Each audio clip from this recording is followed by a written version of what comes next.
जिंदगी जब तुझको समझा मौत फिर क्या चीज है, ऐ वतन तू ही बता तुझसे बड़ी क्या चीज है।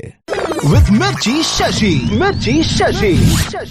पटना कहते हैं कि साल के कैलेंडर की कुछ तारीखें ऐसी होती है जो बहुत ही खास होती है, जो हमेशा दिल के पास रहती है। और आज है वो 26 जुलाई, जिसे हम कारगिल विजय दिवस के नाम से सेलिब्रेट करते हैं। आज पटना के गांधी मैदान के कारगिल चौक के पास आपने देखा होगा वो शहीद स्मारक आज सज धज कर तैयार है। देश पर अपने प्राणों को न्यौछावर करने वाले हर शहीद की ख्वाहिश एक ही होती है, बस याद रखना। 26 जुलाई 1999 कारगिल पर विजयी पताका तो लहराया, लेकिन 3 मई 1999 से चली इस लड़ाई को जीतने के लिए कितनी मशक्कत करनी पड़ी, आज शेयर कर रहे हैं बिहार झारखंड एनसीसी के ADG major general M Indra Balan sir, जो उस वक्त मोर्चे पर ही मौजूद थे और गवाह बने कारगिल युद्ध का। उन्हें सुनिए और महसूस कीजिए कि आजादी आसानी से नहीं मिलती।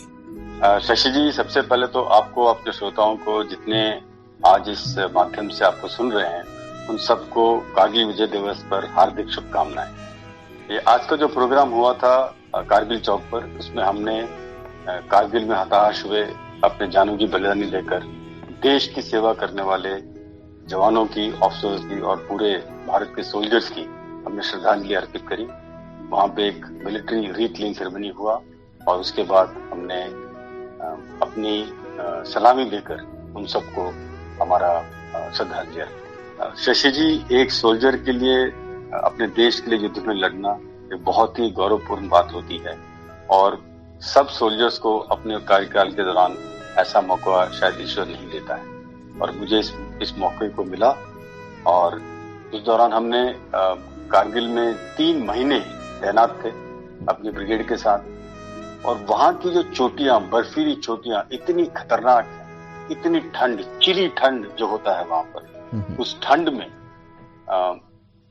लड़ना तो दूर, जीना ही मुश्किल होता है। Survival is the biggest problem there. और उस जमाने में उन चोटियों पे हमारी सेना उस समय तैनात नहीं होती थी, क्योंकि वो उस प्लान के हिसाब से वहां तैनात रहना जरूरी नहीं समझा जाता था।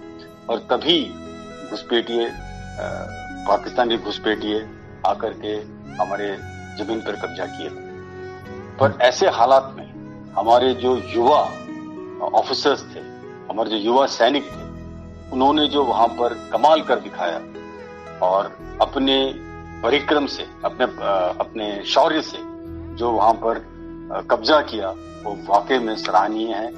क्योंकि उस समय जब कारगिल युद्ध शुरू हुआ था तो वहां पर खाने के लिए हमें राशन नहीं मिल पाते थे, गोलियां पहुंचाना एक बहुत बड़ी दिक्कत होती थी, बर्फीली चोटियां होने की वजह से पोशाक सही नहीं हो पाते थे।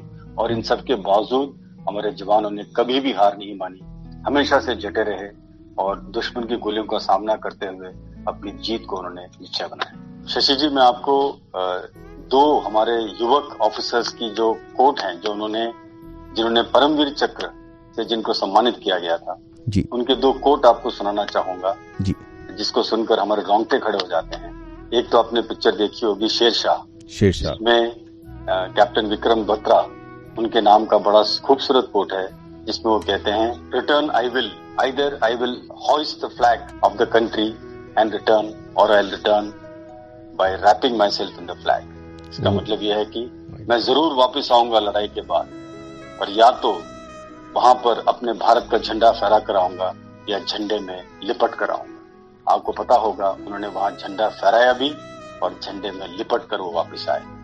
और ये चीज पूरी दुनिया, पूरी भारत में इतना उसने भारत के सीने को झुझोला है कि आप समझ सकते हैं कि हमारे युवक कितने स्ट्रांग हैं और देश के लिए अपनी जान की बलिदान देने में हमेशा काबिल रहते हैं। दूसरे हैं कैप्टन मनोज पांडे।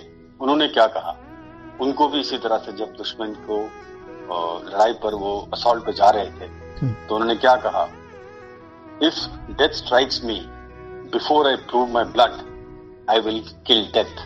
इसका मतलब, अगर मेरे खून को साबित करने के पहले अगर मौत मुझ पर आती है तो मैं मौत के लिए मौत बन जाऊंगा और अपने खून को साबित करके ही वापस आऊंगा। ऐसे ऐसे रोंगटे खड़े करने वाले शब्दों के साथ हमारे युवक, हमारे सेना वहां पर लड़ाई करती है। और इसी चीज का हम सबको गर्व है। सीखना है तो हमारे इंडियन आर्मी से सीखिए कि हालात से टकराने का जज्बा रखो, मुश्किलों में मुस्कुराने का जज्बा रखो। मैं एक और ऑफिसर के बारे में आपको बताना चाहूंगा, वो हैं लेफ्टिनेंट श्रवण कुमार, जो बिहार रेजिमेंट के थे और हमारी बिहारी जवान बटालिक सेक्टर में तैनात थे। तो ये लेफ्टिनेंट श्रवण कुमार सबसे पहले कैजुअलिटी थे, बैटल कैजुअलिटी कारगिल विजय के। उन्होंने कारगिल युद्ध शुरू होने के तुरंत ही वहां पर उनको तैनात कर दिया गया था और बहुत ही कठिन परिस्थितियों में, जबकि हमारे पास कोई भी चीजें अवेलेबल नहीं थी, कोई भी टाइप के इक्विपमेंट अवेलेबल नहीं थे, उन्होंने वहां पर बटालिक सेक्टर में चोटियों पे चढ़ाई करी थी। जानने वाली बात यह है कि वो बिहार रेजिमेंट से हैं और एक NCC cadet C certificate holder है। तो हमारे एनसीसी के बच्चे, हमारे एनसीसी के कैडेट्स, ये सुनकर उनको बहुत ही प्रोत्साहन मिलेगा कि एनसीसी सर्टिफिकेट होल्डर्स होने के नाते वो कितना अपने आप को गर्वपूर्ण महसूस करेंगे। ये मैसेज भी आप हमारे एनसीसी कैडेट्स तक जरूर पहुंचाएं। भाई, कुछ लोग एडवेंचर के लिए पहाड़ों पर चढ़ते हैं, लेकिन जब हमारी सेना चढ़ती है तो देश की रक्षा के लिए। जी हाँ शशि जी, किसी ने सही कहा है, adventure is way of life for the army. यानी कि एडवेंचर हमारे लिए एक आम रूटीन होता है और जिस तरह से पर्वतारोही एक क्लिफ हैंगर के रूप में बड़ी बड़ी चीजें हासिल करते हैं, हमारे जवान उसी माफिक क्लिफ हैंगर बनकर दुश्मन की गोलियों का सामना करते हुए वही चोटियों का कॉन्कर करते हैं और दुश्मन पर जीत हासिल करते हैं। पटना, उस ऊंचाई के बारे में भी जान लीजिए कि हमारी सेना कितनी ऊंचाई तक गई थी लड़ने के लिए। तकरीबन 14,000 से लेकर 18,000 फीट, यानी कि जिस ऊंचाइयों पर आप हवाई जहाज को उड़ते पाते हैं, उन ऊंचाइयों पर इस युद्ध को लड़ा गया। जी हाँ, वहाँ की चोटियों का हालत ऐसा था कि आप चल के तो ऊपर तक पहुंच नहीं सकते, आपको चारों में रेंगना पड़ता है। जब आप रेंगते हैं तो आपका हथियार, आपका वेपन, सब कुछ आपके साथ जाता है, चाहे वो बटालियन सपोर्ट वेपन हो या किसी भी तरह का आपका बंदूक हो, मोटर हो, उन सब को आपके साथ लेके जाना पड़ता है। तो ये सब करने के लिए मैंने एक और अच्छा सा एग्जाम्पल दिया था, जहाँ पर हमारे साथी बनकर वहाँ के जो लोकल म्यूल्स होते हैं, जिनका नाम बुंगबूस होता है, वो हमारे सेना को सपोर्ट करती है। उनके बॉडी में लाद कर भी हम कई बार बटालियन सपोर्ट वेपन्स राशन को लेके जाते हैं और उनके सपोर्ट जो है वो भी बहुत ही सराहनीय है कि किस तरह से जानवर और आदमी मिलकर एक रिलेशनशिप बनाते हैं और कारगिल जैसे युद्ध में दोनों साथ तैनात होकर युद्ध को जीतने में अपनी पूरी योगदान देते हैं। इसलिए भाई, इंडियन आर्मी सिर्फ देशभक्ति नहीं सिखाती, वो ये भी सिखाती है कि जिंदगी में कितने भी मुश्किलें क्यों ना आ जाए, डरना नहीं है, डटना है। एंड थैंक यू सर मिर्ची से बात करने के लिए। जय हिंद, जय भारत।